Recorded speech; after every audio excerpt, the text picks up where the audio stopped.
এই অজুর পরে কেউ যদি পড়ে আশহাদু আল্লা ইলাহা ইল্লাল্লাহ ওয়া আশহাদু আন্না মুহাম্মাদান আবদুল্লাহি ওয়া রাসূলুহু, অজুর পরে এই দোয়াটা প্রতিদিন যে পড়বে, কিয়ামতের দিন 8টা জান্নাতের যে কোনো দরজা দিয়ে ঢোকার অনুমতি ওই বান্দাকে আল্লাহ দিয়ে দিবে।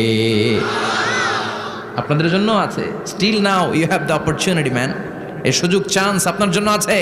ছোট্ট আমল, প্রতিদিন অজু তো করাই লাগে না আমাদের জন্য।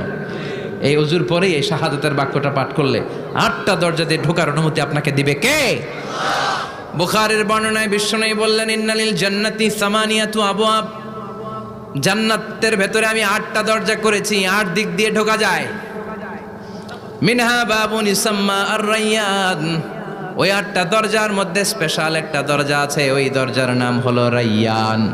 দরজার নাম লা ইয়াদখুলুহু ইল্লা সাইমুন, রোজাদাররা ছাড়া কেউ